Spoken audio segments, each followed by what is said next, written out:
विद्यार्थी मित्रों नमस्कार। संस्कृत सरिता चैनल में आप सभी का स्वागत है।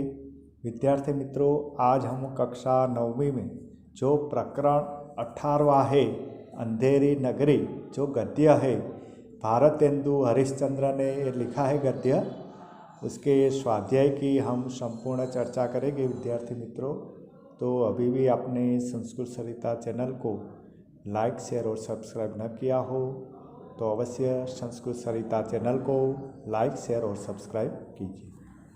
विद्यार्थी मित्रों, चैप्टर 18वां अंधेरी नगरी, उसका स्वाध्याय, और स्वाध्याय का पहला प्रश्न है, निम्नलिखित प्रश्नों के 1-2 वाक्य में उत्तर लिखिए।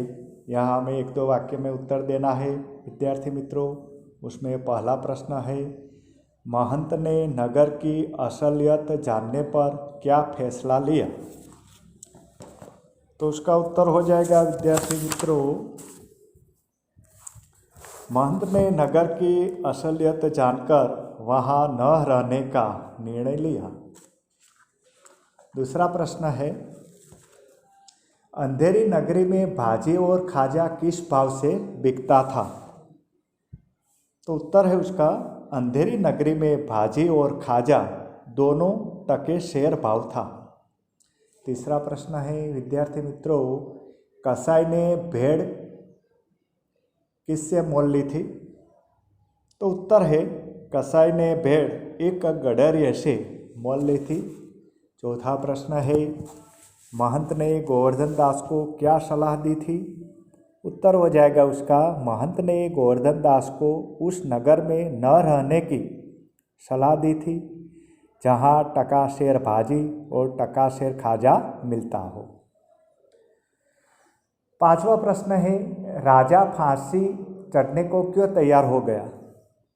तो उसका उत्तर हो जाएगा विद्यार्थी मित्रों, राजा फांसी पर चढ़ने को तैयार हो गया क्योंकि महंत ने कहा था कि उस शुभ घड़ी में जो मरेगा वह सीधे स्वर्ग जाएगा। दूसरा प्रश्न है विद्यार्थी मित्रों, निम्नलिखित प्रश्नों के 5-6 वाक्य में उत्तर लिखिए। या हमें प्रश्नों के उत्तर 5-6 वाक्य में देना है विद्यार्थी मित्रों। उसमें पहला है, गोवर्धन दास ने खुश होकर अंधेरी नगरी में ही रहने का फैसला क्यों लिया? उत्तर है उसका, गोवर्धन दास में महंत जैसी दूरदृष्टि नहीं थी, उसे बस अपना पेट भरने की चिंता रहती थी। अंधेरी नगरी में टके शेर मिठाई मिलती थी। गोवर्धन दास को मिठाई खाने का शौक था।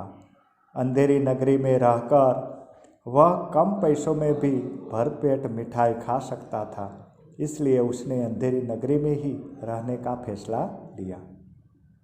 दूसरा प्रश्न है, बकरी की मौत के लिए किस किस को अपराधी ठहराया गया? राजा ने किसे किसे और क्यों फांसी पर चढ़ाने का फैसला किया?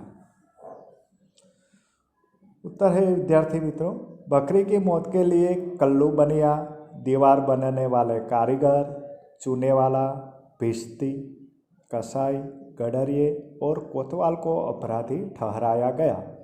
अंत में राजा ने कोतवाल को फांसी पर चढ़ाने का फैसला किया।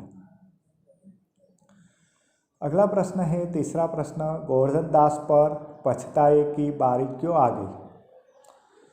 गोवर्धन दास पर पछताने की बारी आ गई क्योंकि गुरु महंत का कहना न मानकर गोवर्धन दास ने अंधेरी नगरी में ही रहने का निर्णय किया था।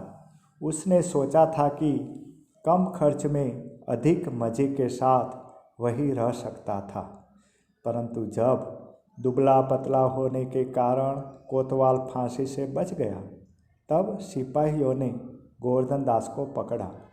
सिपाहियों को न्याय, अन्याय और दोषी और निर्दोष की परवाह नहीं थी। उन्हें तो फांसी पर चढ़ने लायक व्यक्ति की ज़रूरत थी। उनके द्वारा पकड़े जाने पर गोवर्धन दास को पछताने की बारी आ गई।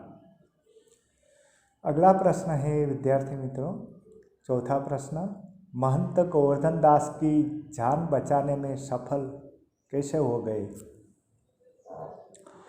उत्तर है उसका, जब गोवर्धन दास को फांसी पर चढ़ाया जाने वाला था तभी उसके गुरु महंत जी वहाँ पहुँच गए।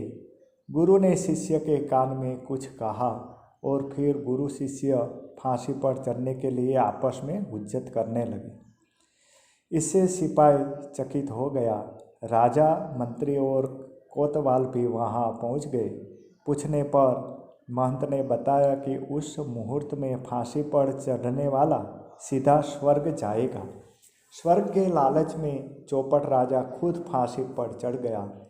इस प्रकार महंत गोवर्धन दास की जान बचाने में सफल हो गए।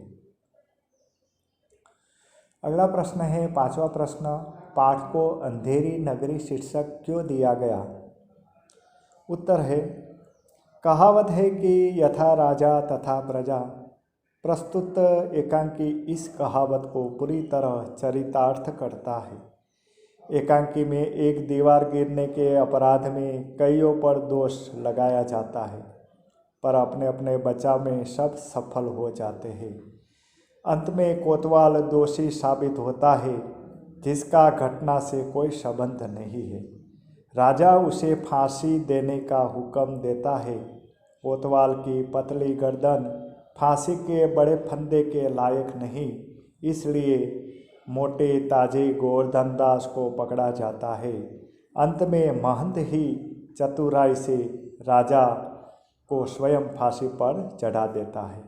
इस प्रकार अंधेरी नगरी सचमुच अंधेरी नगरी है। यहाँ सच और झूठ में कोई भेद नहीं किया जाता। यहाँ न कोई कानून है, न व्यवस्था।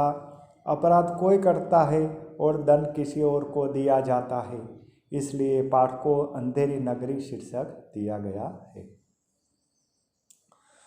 अगला प्रश्न है विद्यार्थी मित्रों, तीसरा प्रश्न, आशय स्पष्ट कीजिए।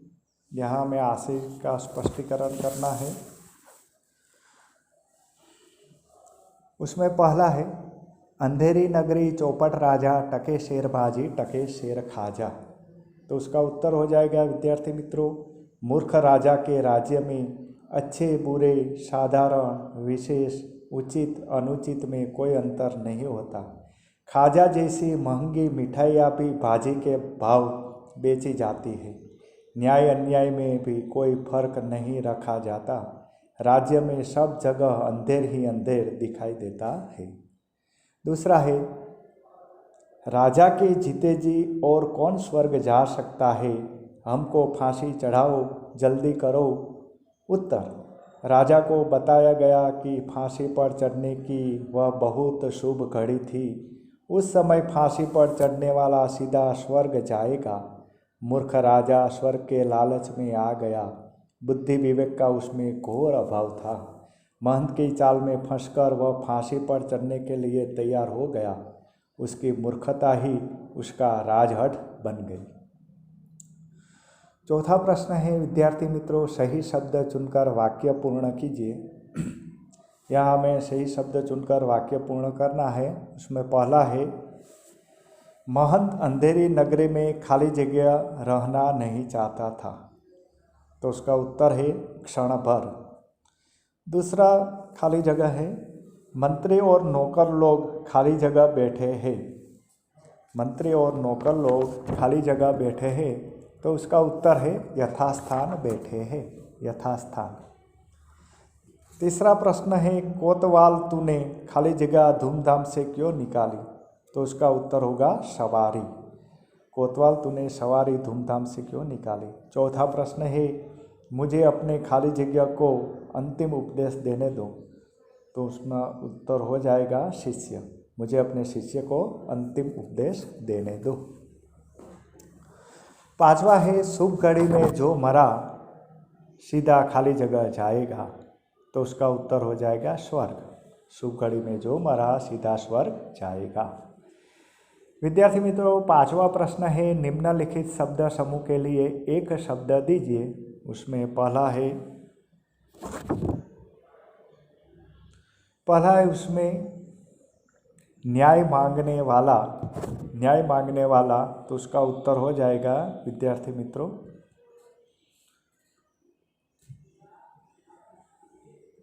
न्याय मांगने वाला तो फरियादी। उसके शब्द समूह के लिए एक शब्द होगा फरियादी। दूसरा है तरकारी बेचने वाली स्त्री। तरकारी बेचने वाली स्त्री तो उसको कुंजड़ीन कहा जाता है, ऑप्शन सी कुंजड़ीन। अगला है चमड़े की खाल का बड़ा थैला, तो उसको बोला जाता है मशक। अगला है भेड़ बकरे चराने वाला, तो उसको हम कहते हैं, भेड़ बकरे चलाने वाले को गडरिया बोलते हैं। और छठा है मिठाई बेचने वाला, तो उसको हम हलवाई बोलते हैं। मिठाई बनाने वाला तो हम उसको हलवाई बोलते हैं। तो विद्यार्थी मित्रों, यहाँ हमने कक्षा 9 चैप्टर 18वां अंधेरी नगरी उसके स्वाध्याय के संपूर्ण प्रश्नोत्तर की चर्चा की। विद्यार्थी मित्रों, आशा है आपको यह वीडियो अवश्य पसंद आएगा। और अभी भी आपने संस्कृत सरिता चैनल को लाइक शेयर और सब्सक्राइब न किया हो तो लाइक शेयर और सब्सक्राइब कीजिए, अपने मित्रों को भी शेयर कीजिए। अस्तु। जय भारत, जय जय गरवी गुजरात।